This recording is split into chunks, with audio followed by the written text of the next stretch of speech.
Bienvenue en ce dimanche matin et à nouveau avant de commencer la liturgie, je tiens à préciser que tous les éléments de la liturgie sont issus du site internet de l'Église protestante unie de France et je tiens à remercier leurs auteurs pour la mise à disposition. La grâce et la paix vous sont données de la part de Dieu notre Père et de Jésus-Christ notre Sauveur. Réjouissons-nous, car Dieu n'est pas un inconnu, dominateur, éternellement indifférent au monde qu'il a créé. Il s'y fait connaître, il y fait retentir sa parole. Réjouissons-nous, car cette parole n'est pas un pieux souvenir à embaumer et à vénérer. Aujourd'hui, et maintenant, elle est vivante. Père, tu bénis ce temps de culte. Donne-nous d'entendre ta présence parmi nous, de comprendre l'Évangile et d'accueillir ton Saint-Esprit. Et nous nous levons pour chanter Saint-Esprit, Dieu de lumière.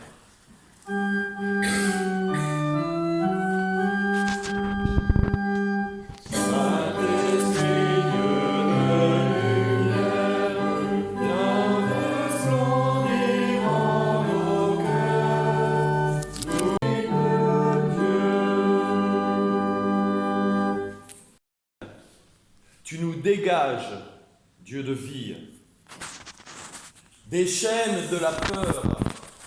Tu nous délivres, Dieu de liberté. Hors du tumulte, tu nous apaises, Dieu de paix. Au naufrage de nos illusions, tu es notre rocher, Dieu de salut. Au labyrinthe de nos complexités et de nos contradictions, tu nous guides, Dieu de communion. Dans le désert de l'indifférence et de la sécheresse, tu nous parles, Dieu d'amour. Louange à toi, Dieu éternel. Et nous prenons le psaume 101 à la page 119.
pour entendre les paroles d'alliance. Écoutons la loi que Dieu nous donne. Vivez en paix entre vous.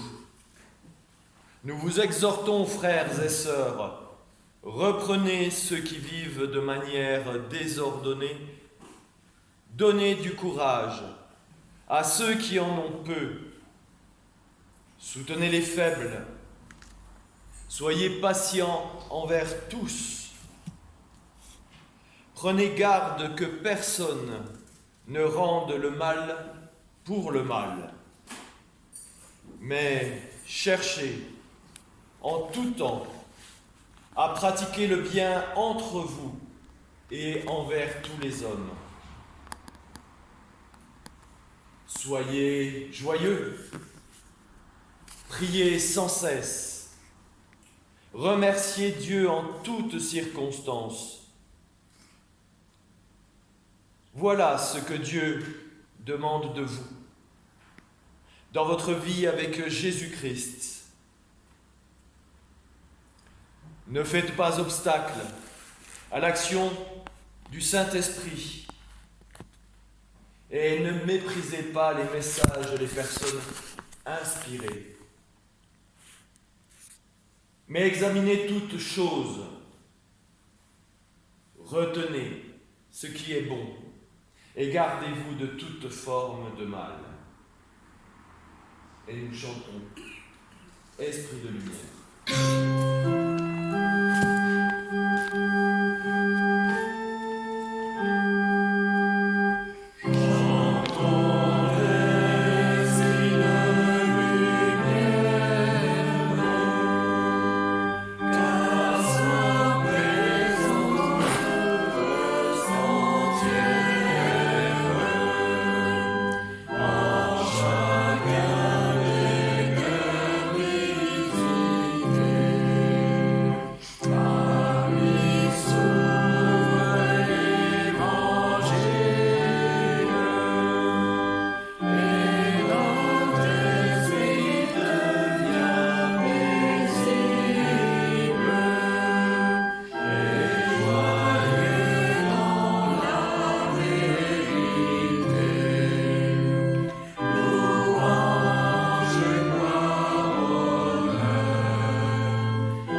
Prions pour notre repentance. Père, je ne vais pas ce matin faire la liste de tous mes manquements, de toutes mes fautes, de mes faiblesses et mes contradictions. Je le sais bien, tu le sais bien, je suis loin d'être parfait. Père, je veux ce matin déposer ma vie devant toi, toute ma vie. Non plus seulement les pensées furtives, les prières secrètes, les élans ponctuels que je t'accorde quand cela me plaît, mais toute ma vie, ses jours et ses nuits, pour que toute ma vie soit aimée par toi, apaisée par toi. Je ne me méprise pas, je ne te demande pas de m'abaisser. Je te demande, Père, de me libérer de l'angoisse de vouloir tout maîtriser, de me délivrer de la pensée que je doive faire mes preuves à chaque instant. Rappelle-moi sans cesse que la paix vient de toi, que la vie vient de toi, que l'amour vient de toi, que l'espérance vient de toi. Seigneur, viens-moi en aide. Et nous chantons, à toi mon cœur monte.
De la grâce de Dieu, je vous invite à vous lever.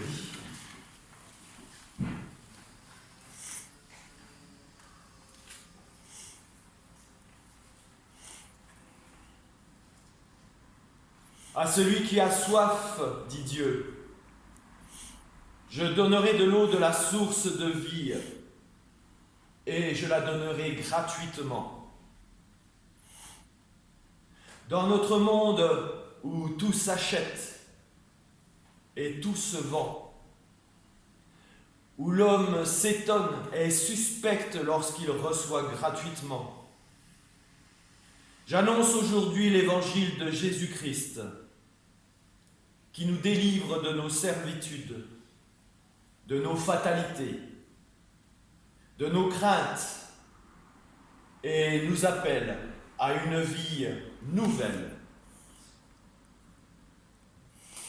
Que Dieu nous mette au cœur l'assurance de son pardon et qu'il nous donne de marcher vers son royaume. Chantons notre reconnaissance.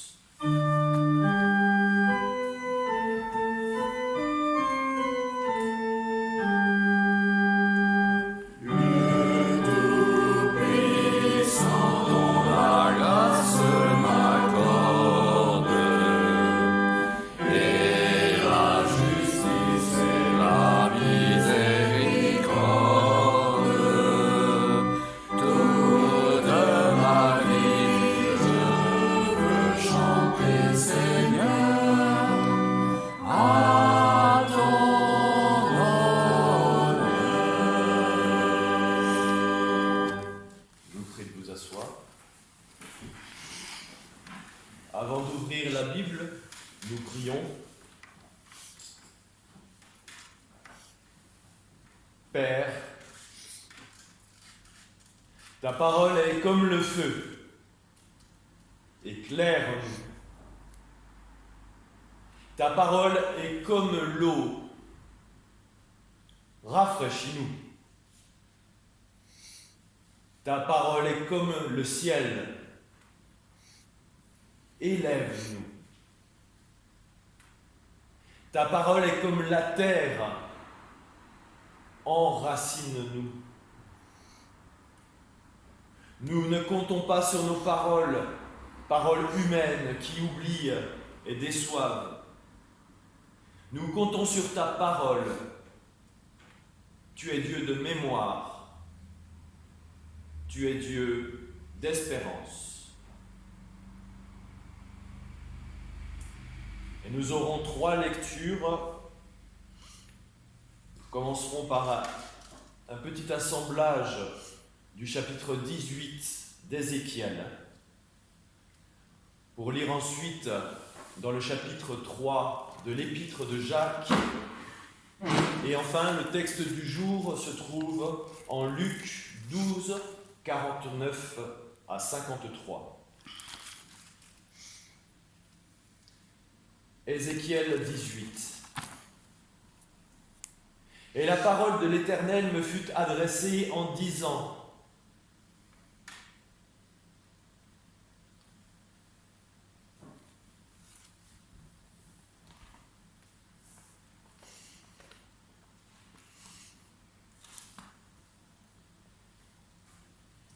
vous utilisez la formule « le père a mangé du raisin vert » et ce sont les dents des enfants qui se sont irritées.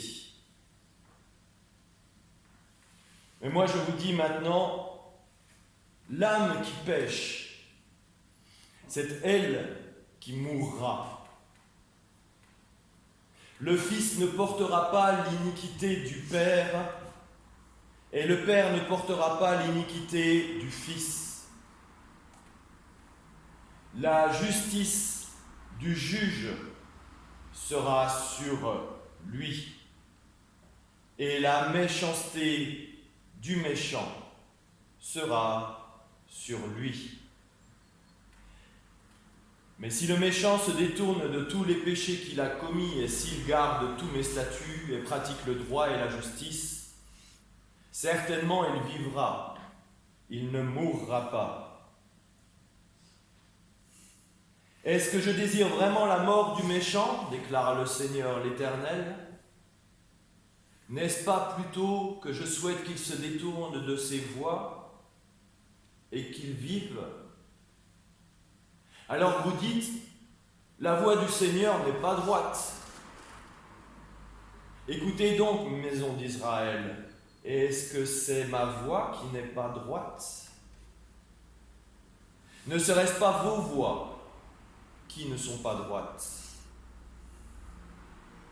Car je ne prends pas plaisir à la mort de celui qui meurt, déclare l'Éternel. Revenez donc et vivez.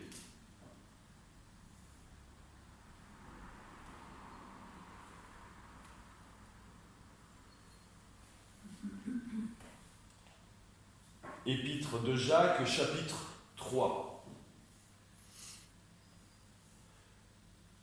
Ne vous mettez pas tous à enseigner, mes frères. Vous savez avec quelle vérité nous serons jugés, tant nous trébuchons tous. Si quelqu'un ne trébuche pas lorsqu'il parle, il est un homme parfait, capable de tenir en bride son corps entier. Si nous mettons un mors dans la bouche des chevaux pour qu'ils nous obéissent, nous menons ainsi leur corps entier. Voyez aussi les bateaux. Si grands soient-ils et si rudes les vents qui les poussent, on les mène avec un tout petit gouvernail, là où veut aller celui qui tient la barre. De même, la langue est un petit membre qui se vante de grands effets. Voyez comme il faut peu de feu pour faire flamber une vaste forêt. La langue aussi est un feu, le monde du mal.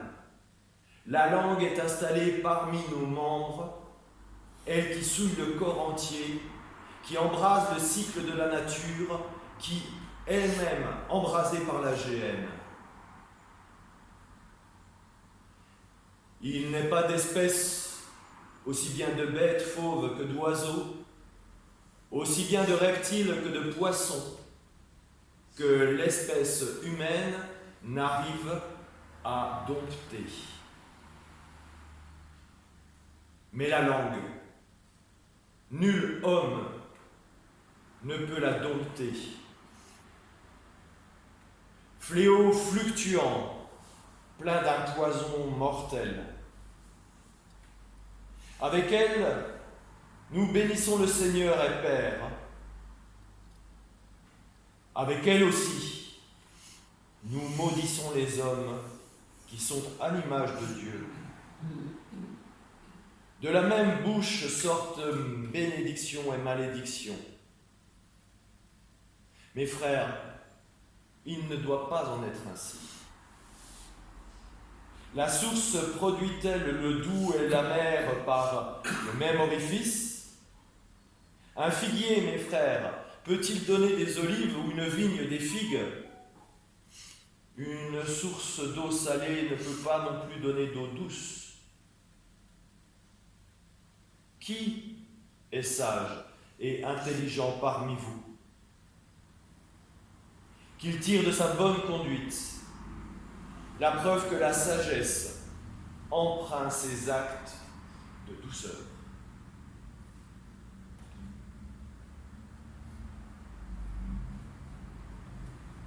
Et le texte de l'évangile du jour en Luc 12, 49 à 53.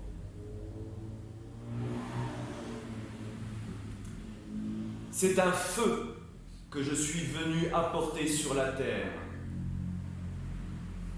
Et comme je voudrais qu'il soit déjà allumé, c'est un baptême que j'ai à recevoir. Et comme cela me pèse, jusqu'à ce qu'il soit accompli. Pensez-vous que ce soit la paix que je sois venu mettre sur la terre? Non. Je vous le dis, mais plutôt la division. Car désormais, s'il y a 5 personnes dans une maison, elles seront divisées. 3 contre 2 et 2 contre 3. On se divisera père contre fils et fils contre père, mère contre fille et fille contre mère, belle-mère contre belle-fille et belle-fille contre belle-mère.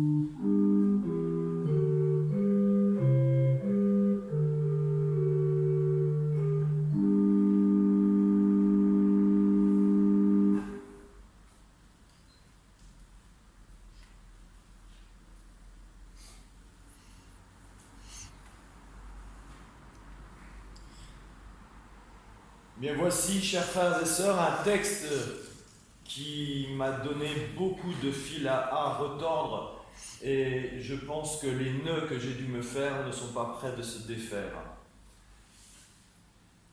Le texte en lui-même est déjà très difficile à établir et les différentes traductions sont parfois très contradictoires.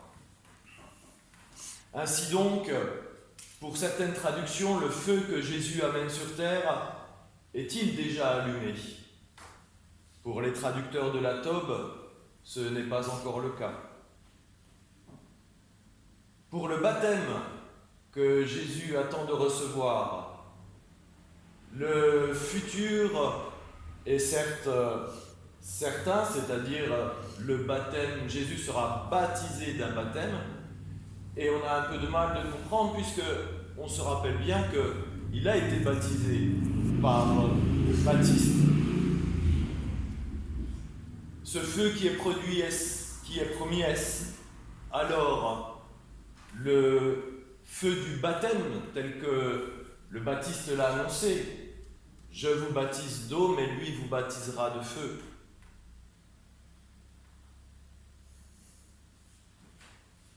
Il y a enfin, c'est un peu moins étonnant, mais cette condamnation de la famille dans sa forme traditionnelle. Et on pourrait passer un peu au travers dans les évangiles de cette volonté de Jésus d'affirmer que la famille n'est pas la première cellule de vie et que bien souvent il faut savoir s'en extirper. Cela est annoncé très régulièrement et souvent d'une façon assez brutale. Rappelons-nous de cet homme qui demande à suivre le Christ, mais d'abord d'aller enterrer son père. Et vous vous rappelez la réponse du Christ: laissez les morts aux morts. Voilà qui consume une certaine idée de notre façon d'être dans la famille.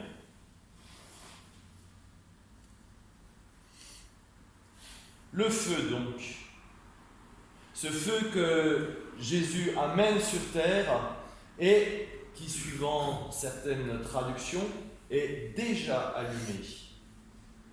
Je vous lis Darby: je suis venu jeter le feu sur terre, et que veux-je si déjà il est allumé? Est-il déjà allumé? Alors qu'est-ce que Jésus peut encore désirer? Et ce baptême, quel est-il? On a le sentiment que ça pourrait être la croix, mais avec cette idée tout de suite révoltante. Qu'est-ce que la croix? En quoi la croix peut-elle représenter un baptême? En quoi la croix me concerne-t-elle dans le fait que je sois baptisé? Et il m'aura fallu un bon moment avant d'avoir un message devant cette révolte intérieure. En quoi le sang du Christ finalement me touchait. Et je me suis aperçu que, d'une nature assez sensible et intéressée aux choses du monde, eh bien, la mort d'un homme juste, toujours m'émeut, m'indigne, me révolte.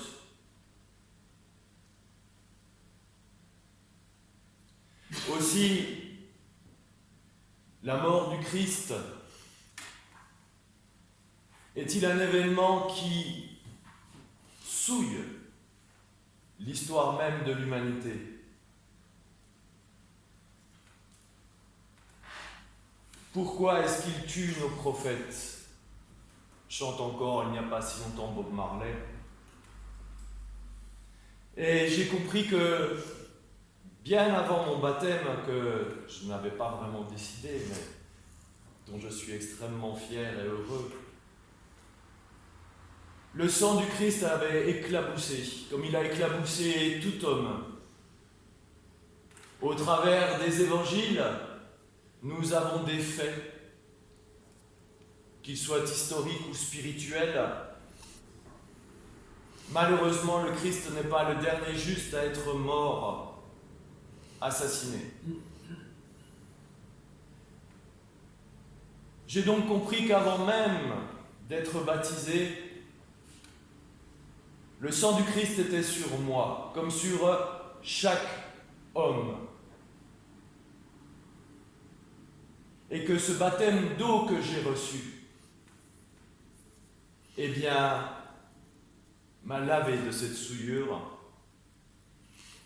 et m'a offert d'être pleinement homme, humain, digne d'humanité, car qui peut supporter sur sa peau, dans son être, dans sa mémoire, les éclaboussures du sang du juste?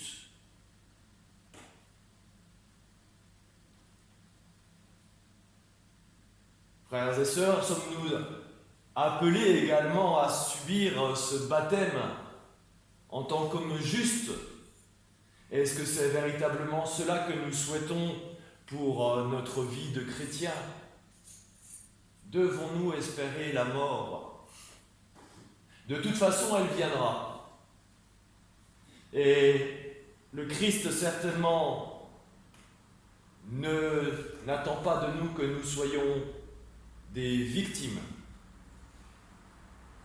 Le Christ attend de nous que nous soyons des hommes et des femmes debout dans l'adversité, prêts à confesser l'énergie qui nous porte jour après jour à supporter l'indignité, l'iniquité, la détresse de ceux qui nous entourent, les injustices. Oui, le Seigneur est là. Au-delà de nos familles, au-delà de nos églises même, il est dans le monde, partout et tout le temps.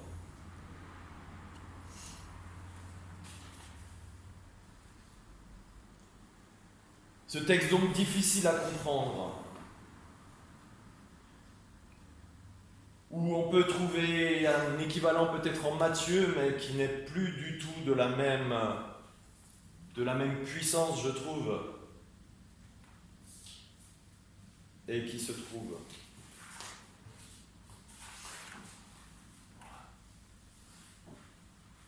Que je vais vous lire également.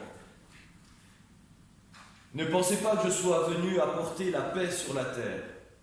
Je ne suis pas venu apporter la paix, mais l'épée cette fois, dit Matthieu. Car je suis venu mettre l'homme en désaccord avec son père et la fille avec sa mère, et la belle-fille avec sa belle-mère, et ceux de sa maison.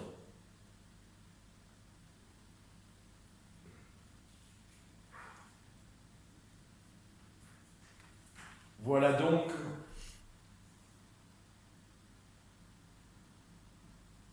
sur ce chemin vers la vérité, justement une absence de route, une difficulté certaine, si ce n'est donc que ce baptême que nous avons reçu, eh bien, nous invite à être chrétiens, mais également nous lave de notre inhumanité. Que ta parole, Seigneur, nous lave et nous rende purs, et que ton royaume vienne. Amen.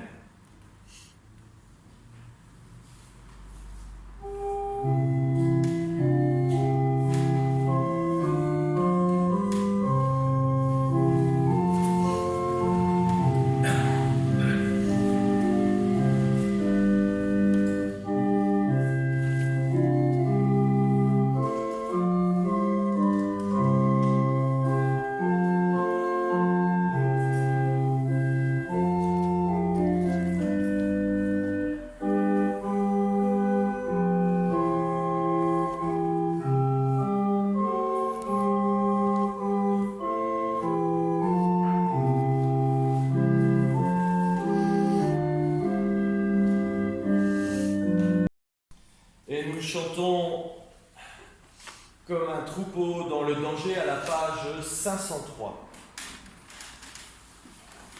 Les 3 strophes.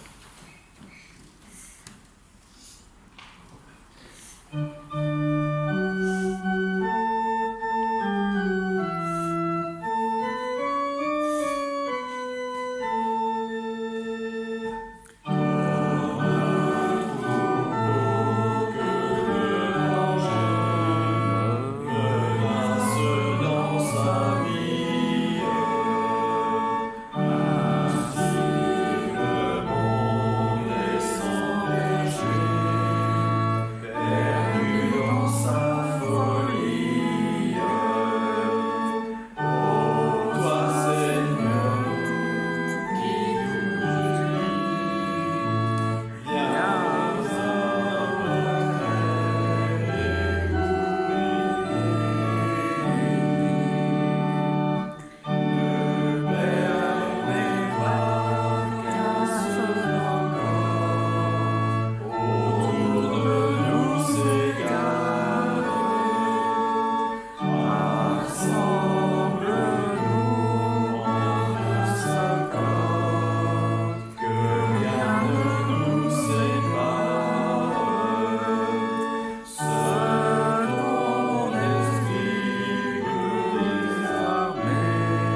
confession de foi, pardon, confession de foi, excusez-moi.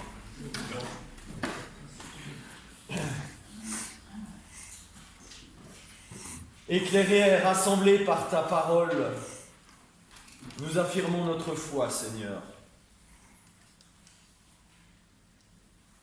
Nous croyons en Dieu, malgré son silence et son secret. Nous croyons qu'il est vivant. Malgré le mal et la souffrance, nous croyons qu'il a fait le monde pour le bonheur de la vie. Malgré les limites de notre raison et les révoltes de notre cœur, nous croyons. Nous croyons en Jésus-Christ malgré les siècles qui nous séparent du temps où il est venu. Nous croyons en sa parole, malgré nos incompréhensions et nos refus.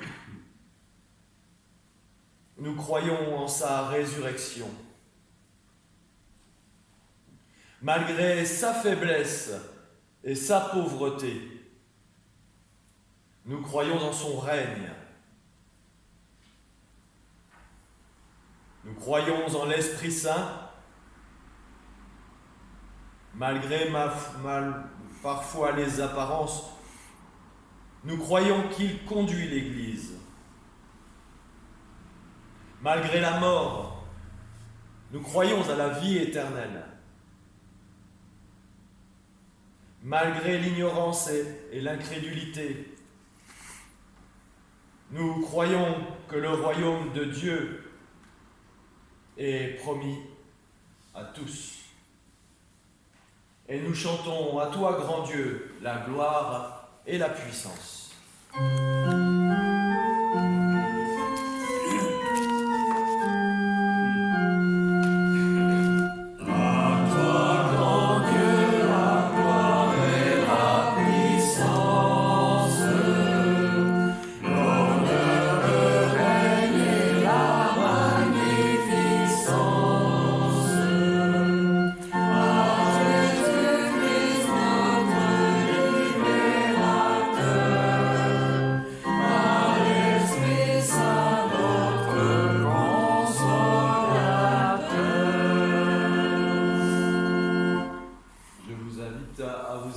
Pour le temps des annonces.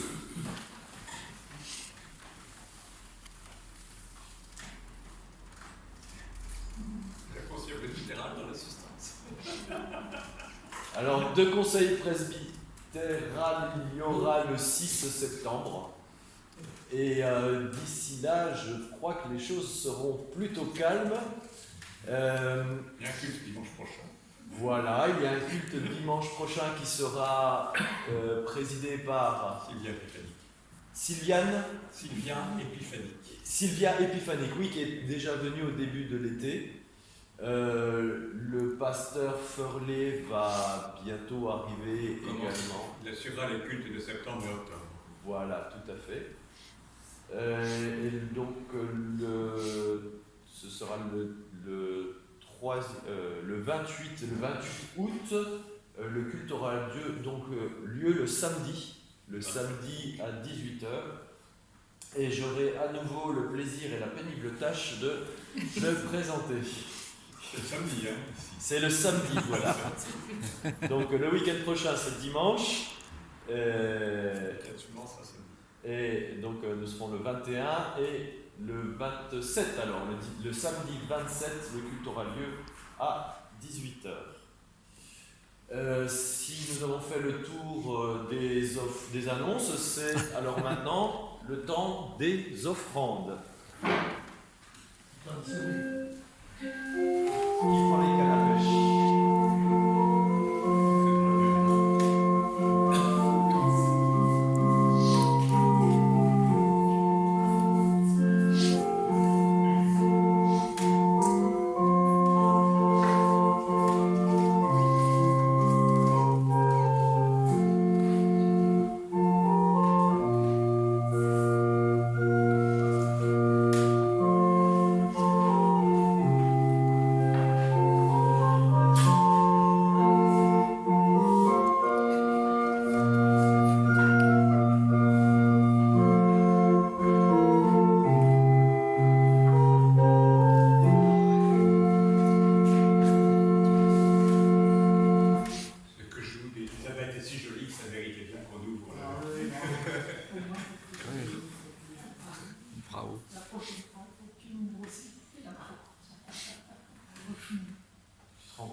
que tu me demandes de faire.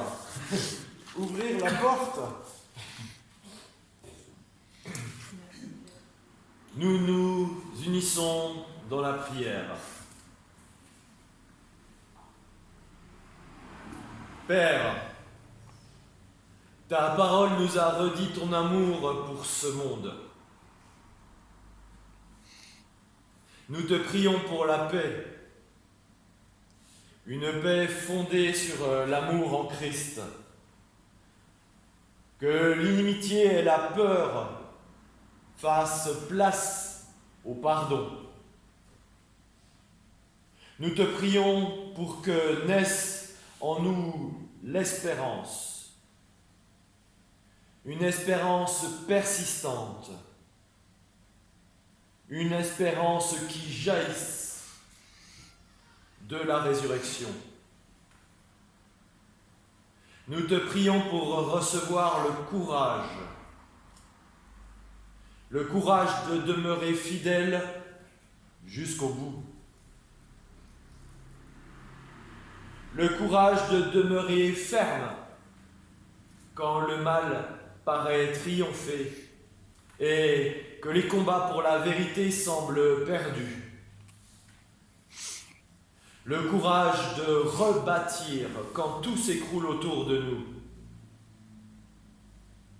Le courage d'être un pèlerin en route vers l'inconnu. Assurer que le chemin n'est pas caché pour Dieu. Le courage d'être le corps du Christ, de sorte que celles et ceux qui souffrent connaissent par nous la tendresse du Seigneur. Et nous te disons ensemble la prière que tu nous as apprise. Notre Père, qui es aux cieux, que ton nom soit sanctifié, que ton règne vienne, que ta volonté soit faite sur la terre comme au ciel. Donne-nous aujourd'hui notre pain quotidien. Pardonne-nous nos offenses, comme nous pardonnons aussi à ceux qui nous ont offensés. Ne nous laisse pas entrer en tentation, mais délivre-nous du mal, car c'est à toi qu'appartiennent le règne, la puissance et l'honneur, pour les siècles des siècles. Amen. Et nous chantons donc le cantique 4704 à la page 732.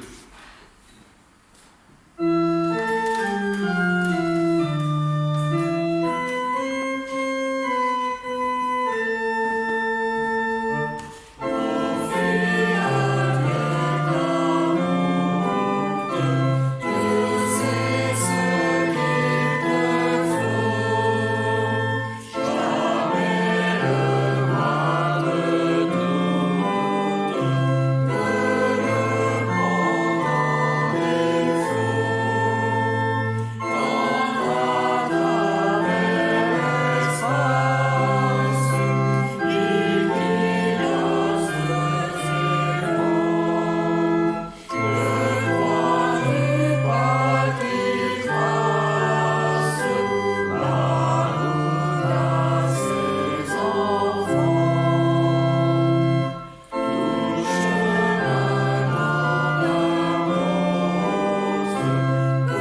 Il faut sortir, gens de mon peuple. Ici, c'est le campement d'un instant, le lieu d'une halte, où Dieu et l'homme s'arrêtent pour reprendre le souffle avant de reprendre la route. Il faut sortir, gens de mon peuple. Allez prier plus loin. L'amour sera votre cantique et la vie votre célébration. Allez, vous êtes la maison de Dieu. Les pierres taillées à la dimension de son amour et de votre cœur. Allez et marchez. On vous attend dehors, car vous êtes des témoins du Christ ressuscité.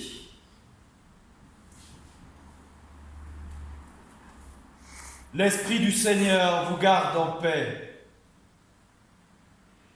Le regard du Seigneur posé sur vous donne sens à vos propres regards.